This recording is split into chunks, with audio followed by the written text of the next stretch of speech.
So if you're new to the channel, I just want to say welcome and thanks for checking me out. If you've been here for a while, I just want to say thank you for the support. I really appreciate it. You saw the title as well as the thumbnail. I already made a video on this, but I don't like the way that one turned out. So in this video, I'll be making biased, opinionated remarks and I will be glazing the original Pokemon games.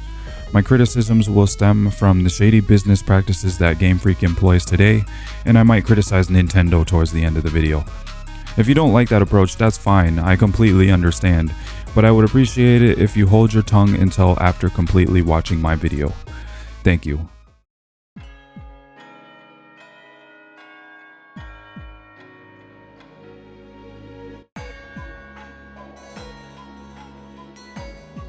I want to preface this video by asking a question.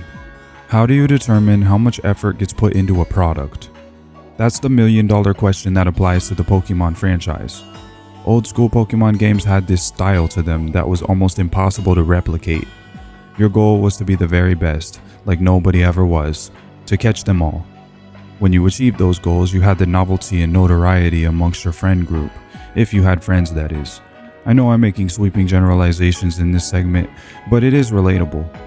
If you had to ask me what my favorite Pokemon game is today, I would have to say Pokemon Black and White 2. I like these games the most because they had the most content in them, especially in the post-game. It felt like they put the most effort into their game for that reason. The legendary Pokemon like the Regis had this awesome little Easter egg in the underground ruins. Black Tower and White Tree Hollow was an indication of them trying something new, and the PWT pandered towards nostalgia. Sure, that sounds like a bad thing, but they knew when to dial the fan service down. They gave you a choice to battle the older gym leaders. I'm about to sound like Giram Red when I say this, but they added features that they didn't have to and it made the game better, like the post-game battle with Cynthia, the remastered songs of all the different regions, and so much more. Pokemon Black 2 will forever hold a special place in my heart, and it's a shame because it sold significantly less copies compared to most of the other titles. It's a prime example of when you try your best but you don't succeed. That's why I found it relatable, and that's why it was my favorite.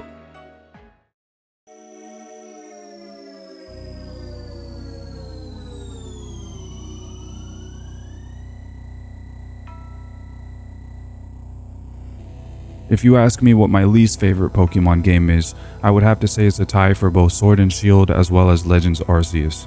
For different reasons, of course. I wasn't a fan of Sword and Shield because of the region's layout as well as the shady business practices when the game released. The biggest problem for me was when Pokemon Home dropped the next season after Sword and Shield released. So when Sword and Shield released, they didn't give us the National Pokédex, which meant that some Pokemon got cut from the game. Now this doesn't sound like that much of a big deal on paper until you realize why they said that they had done it. The reason, according to Game Freak, was because they wanted to focus on graphics and animations, but when you look at the game you can tell that that's a lie. Some of the models are just the same ones from X and Y's engine, and some areas look like, they had the same graphics that you would expect from Nintendo 64's standards. The Galar region was lazily designed as well. Most of the game is just traveling north with little to no puzzles or turns.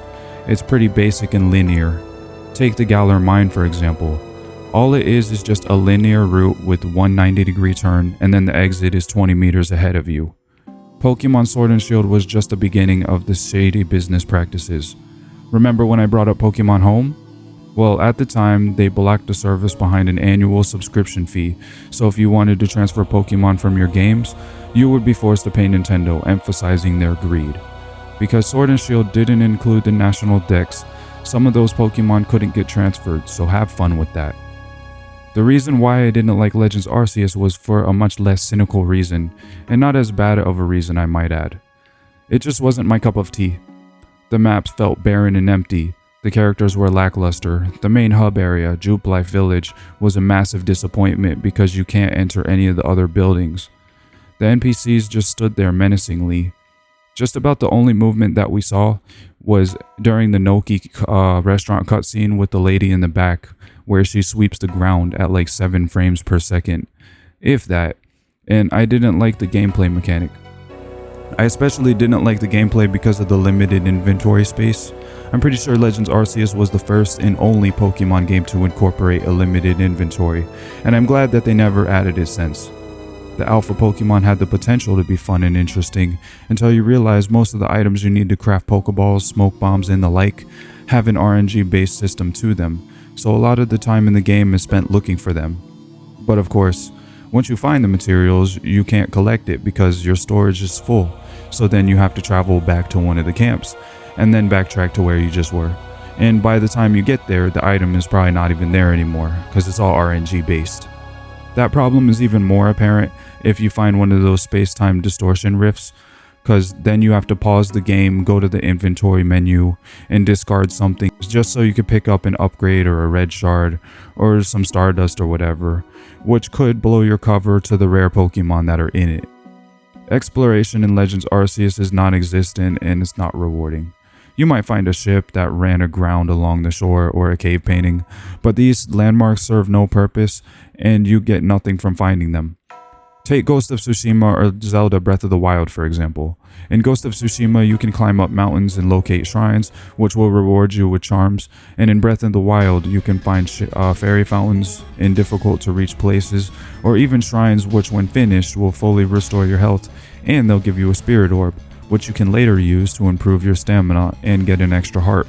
But in Legends Arceus, there's old abandoned ruins or mysterious places that are just there just cuz. Speaking of the ruins, take the Solaceon ruins for example. It's just a room that looks like it took, I don't know, maybe an hour and a half to design, and the puzzle in it is too simple. Now, I'm not asking for like Ocarina of Time level of puzzles, but I just want a little bit of something, to see that they gave this game their all. Maybe I'm being too critical, and I am aware that some of their games aren't given enough time to get developed, but that's not an excuse. They should try harder and grow a spine and tell Nintendo, no, fuck you. We need more time to make our game because we want it to be the best it can possibly be. I know that's never gonna happen because it's all about the bottom line, and the bottom line nowadays for Nintendo and Game Freak is just to get money. So my opinion could be less valid, but that's why I'm making this video.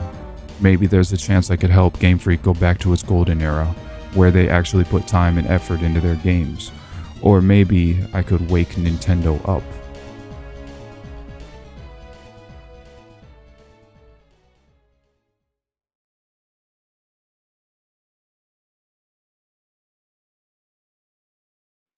I think you were already aware of the recent news with Nintendo. The overpriced $80 games, Pokemon putting a paywall on Mega Evolution, Game Freak getting desperate because of the relevancy of Palworld, trying to file a lawsuit on them, even though Palworld has plenty of other mechanics and components to it that makes it unique. I even heard that Pokemon has now patented the idea of having a creature fight for you, or riding a creature into battle, like horses. But that might just be the stupidest thing that I've ever heard of. I'm not sure if that also applies to games that are already out, like Ghost of Tsushima, Assassin's Creed, or literally any other game where you ride on a horse, but it just exudes the insecurities of Game Freak and Nintendo. Another thing that Nintendo has done with the Switch 2 was add in the licensing agreement that they have the authority to break your console if you don't use it how they want you to. By brick, I mean make your console unusable. That's where the term bricking came from. Don't twist it into anything sexual. Most other consoles just ban your account or make it so that you can't use their online services if they detect you misusing their product.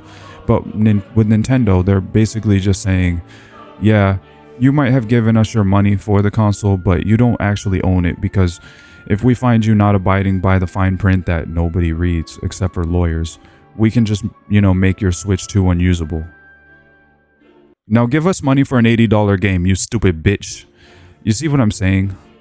I know I'm going off topic in this video, but it ties to the original $1 million question that I brought up earlier, specifically the Pokemon Company. Just remember the examples that I brought up earlier with this segment. If any smaller companies who aspire to make a game with, any mechanics like summoning a character to battle, they'll have to think again before making that game, because Nintendo lawyers, it's $1 billion company, they can just sue them and then they're fucked.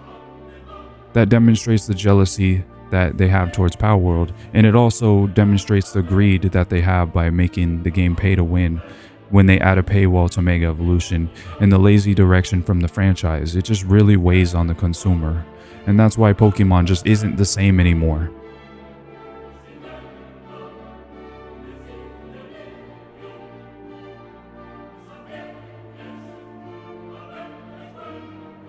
If you made it this far into the video, I just want to say thank you so much. You're the fucking best.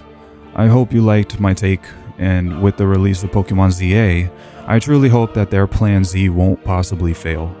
This video might age like fine wine, or it might age like a moldy cheese on the playground, but it won't go anywhere, and Nintendo can't get me cancelled. That would violate my amendments after all. Although, with the way that they've been acting these past few months, I wouldn't be surprised if they somehow shut down my channel. Anyway, if you liked the video, please don't forget to like, subscribe, and hit the notification bell so that you never miss a video, and I'll see you tomorrow. Peace.